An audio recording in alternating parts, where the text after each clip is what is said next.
राज्य अमरगढ़ एक ऐसा स्वर्णिम राज्य था जिसकी समृद्धि, संस्कृति और ताकत की कहानियां दूर दूर तक फैली हुई थीं।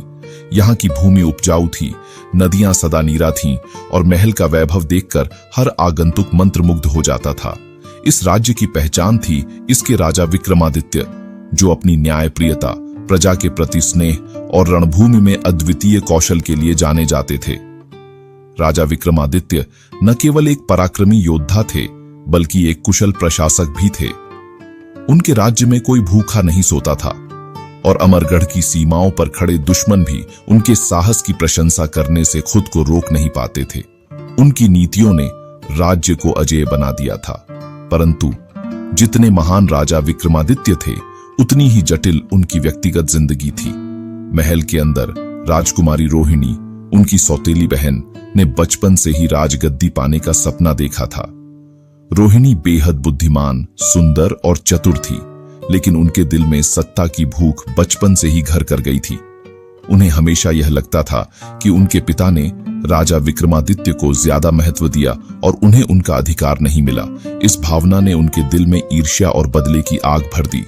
रोहिणी का बचपन भले ही महल की चकाचौंध में बीता, लेकिन उनके अंदर हमेशा यह पीड़ा थी कि वह दूसरी रानी की बेटी थी। विक्रमादित्य की मां के देहांत के बाद रोहिणी की मां ने महल में अपनी जगह बनाई थी। महल की राजनीति और रिश्तों में गहराई तक फैले अंतर ने बचपन में ही रोहिणी के अंदर द्वेष और महत्वाकांक्षा को जन्म दिया। विक्रमादित्य और रोहिणी के रिश्ते में बचपन से ही दूरियां थीं। राजा विक्रमादित्य ने हमेशा अपने कर्तव्यों को प्राथमिकता दी, जबकि रोहिणी ने हर परिस्थिति को एक अवसर के रूप में देखा। उन्होंने धीरे धीरे महल के मंत्रियों, सैनिकों और सेवकों के बीच अपनी पकड़ बनानी शुरू की। महल के अंदर राजनीतिक षड्यंत्रों का जाल बुनने में रोहिणी ने महारत हासिल कर ली थी। उन्होंने अपनी कूटनीति से कई महत्वपूर्ण मंत्रियों और सेनापतियों को अपनी ओर मिला लिया। उनकी सबसे बड़ी ताकत थी उनका आकर्षक व्यक्तित्व और चालाकी। पड़ोसी राज्य मालवन के राजा संग्राम सिंह से गुप्त रूप से गठबंधन करना उनके षड्यंत्र का पहला कदम था।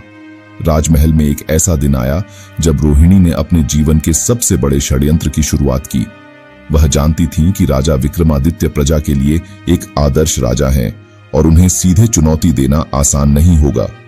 इसलिए उन्होंने महल के अंदर से ही उनकी जड़ें काटने की योजना बनाई। अमरगढ़ की गद्दी मेरे हक की है, रोहिणी ने अपनी सहेली से कहा।